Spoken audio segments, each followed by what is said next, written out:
ಹಲವಾರು ಜನರು ಬೋರ್ ಆಯಿತು ಅಂತ ಹೇಳಿದರೆ ತಿನ್ಕೊಂಡ್ಬಿಟ್ಟು ಬರೋಣ ಎಲ್ಲಾದರೂ ಹೋಗಿ, ಅಥವಾ ಏನಾದ್ರು ತಿನ್ನೋಣ, ಅಥವಾ ಬೋರ್ ಆಗಿದೆ ಒಂದು ಚಿಪ್ಸ್ ಪ್ಯಾಕೆಟ್ ತಿನ್ನೋಣ, ಬೋರ್ ಆಯಿತು ಊಟ ಮಾಡೋಣ ಅಂತ ಹೇಳಿಬಿಟ್ಟು ಮಾಡೋರು ಇರ್ತಾರೆ.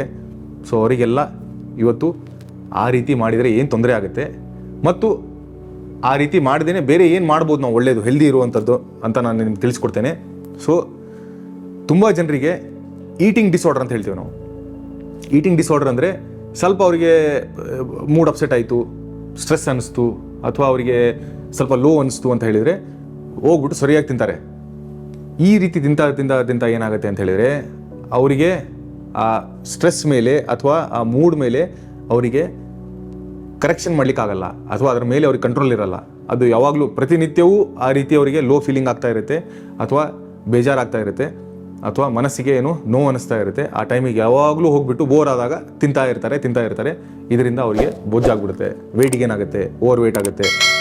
ಓವರ್ ವೆಯ್ಟ್ ಆಯಿತು ಅಂತ ಹೇಳ್ಬಿಟ್ಟು ಮತ್ತೆ ಮನಸ್ಸಿಗೆ ಬೇಸರ ಮಾಡ್ಕೊಂಡ್ಬಿಟ್ಟು ಬೊಜ್ಜು ಬಂದಿದೆ ಮತ್ತೆ ಅದಕ್ಕೆ, ಅಥವಾ ಅದರಿಂದ ಡಯಾಬಿಟಿಸ್ ಬಂತು, ಹೈಪರ್ ಟೆನ್ಷನ್ ಬಂತು, ಹಾರ್ಟಿಗೆ ತೊಂದರೆ ಆಯಿತು ಅಂತ ಹೇಳ್ಬಿಟ್ಟು ಮತ್ತೆ ಮನಸ್ಸಿಗೆ ತೊಂದರೆ ಮಾಡ್ಕೊಂಡ್ಬಿಟ್ಟು ಮತ್ತೆ ಹೋಗ್ಬಿಟ್ಟು ತಿಂದು ಇದಕ್ಕೆ ನಾವು ಕಾರ್ಯಕಾರಣ ಸಂಬಂಧ ಅಂತ ಹೇಳ್ತೇವೆ, ಕಾಸ್ ಆ್ಯಂಡ್ ಎಫೆಕ್ಟ್ ಥಿಯರಿ ಅಂತ ಹೇಳ್ತೇವೆ.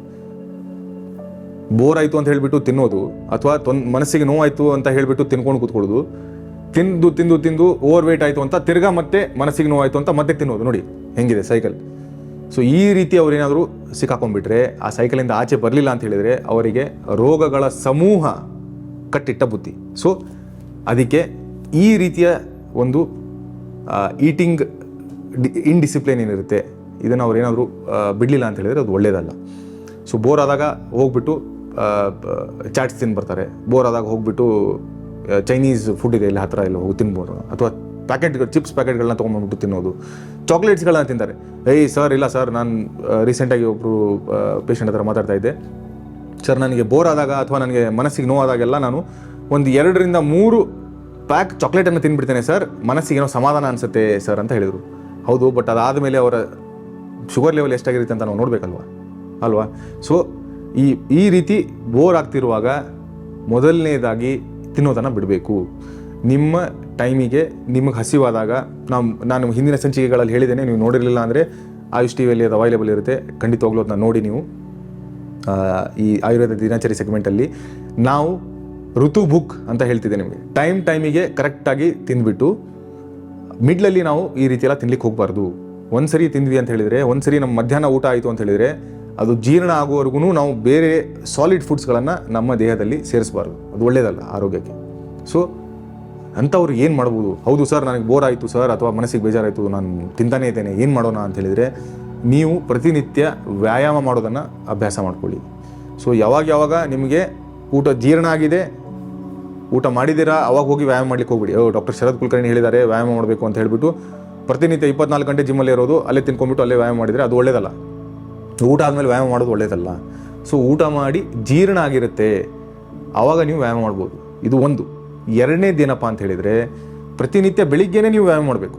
ಸೊ ಈ ರೀತಿಯ ಒಂದು ಮನಸ್ಥಿತಿಯಿಂದ ನಾವು ಹೊರಗಡೆ ಬರಬೇಕು ಅಂತ ಹೇಳಿದರೆ, ಪ್ರತಿನಿತ್ಯವೂ ನಾವು ಏನಾದರೂ ವ್ಯಾಯಾಮ ಮಾಡ್ತಾ ಇದ್ವಿ ಅಂತ ಹೇಳಿದರೆ, ಆವಾಗ ಇಂತಹ ಒಂದು ಕ್ರೇವಿಂಗ್ಸ್ಗಳೇನಿರುತ್ತೆ, ಅಥವಾ ಬೇಜಾರಾದಾಗ ಹೋಗ್ಬಿಟ್ಟು ತಿನ್ನೋದು, ಬೇಜಾರಾದಾಗ ಹೋಗ್ಬಿಟ್ಟು ಸ್ವೀಟ್ಸ್ಗಳನ್ನು ತಿನ್ನೋದು, ಬೇಜಾರಾದಾಗ ಹೋಗ್ಬಿಟ್ಟು ಚಾಕ್ಲೇಟ್ಸ್ಗಳನ್ನು ತಿನ್ನೋದು, ಬೇಜಾರಾದಾಗ ಹೋಗ್ಬಿಟ್ಟು ಸಿಕ್ಕಾಪಟ್ಟೆ ಐಸ್ ಕ್ರೀಮ್ಸ್ಗಳನ್ನು ತಿನ್ನೋದನ್ನು ನಾವು ಕ್ರಮೇಣವಾಗಿ ಹತೋಟಿಯಲ್ಲಿಡಬಹುದು, ನಿಯಂತ್ರಣ ಮಾಡ್ಬೋದು. ಯಾಕೆಂದರೆ ವ್ಯಾಯಾಮದ ಒಂದು ಗುಣಗಳನ್ನು ಅಥವಾ ಲಾಭಗಳನ್ನು ಹೇಳುವಾಗ ಆಯುರ್ವೇದ ಕ್ಲಿಯರಾಗಿ ಹೇಳುತ್ತೆ, ಅಲ್ಲಿ ನಮ್ಮ ಶರೀರ ಮತ್ತು ಮನಸ್ಸಿನ ದೃಢತೆ ಬೆಳೀತದೆ ಅಂತ.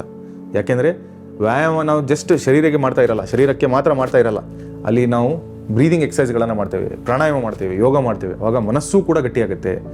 ಇಂತಹ ಒಂದು ಡಿಸ್ಟ್ರಾಕ್ಷನ್ಸ್ಗಳೇನಿರುತ್ತೆ, ಜಸ್ಟ್ ಒಂದು ಮನಸ್ಸಿಗೆ ನೋವಾಯಿತು ಅಂತ ಹೇಳಿಬಿಟ್ಟು ಹೋಗಿ ಸಿಗರೇಟ್ ಸೇದುವಂಥದ್ದು, ಮನಸ್ಸಿಗೆ ನೋವಾಯಿತು ಅಂತ ಹೇಳಿಬಿಟ್ಟು ತುಂಬ ಸಿಕ್ಕಾಪಟ್ಟೆ ತಿನ್ನುವಂಥದ್ದನ್ನು, ಮನಸ್ಸಿಗೆ ನೋವಾಯಿತು ಅಂತ ಹೇಳಿಬಿಟ್ಟು ಟೀ ಕುಡ್ಕೊಂಡ್ಬಿಟ್ಟು ಸಿಗರೇಟ್ ಅವರು ಸ್ಮೋಕ್ ಮಾಡ್ತಾ, ಅಥವಾ ಆಲ್ಕೋಹಾಲ್ ಕುಡಿಯೋದನ್ನು, ಇದನ್ನೆಲ್ಲ ಕೂಡ ಯೋಗ ಮತ್ತು ಪ್ರಾಣಾಯಾಮದಿಂದ ನಾವು ನಿಯಂತ್ರಣೆ ಮಾಡಬಹುದು.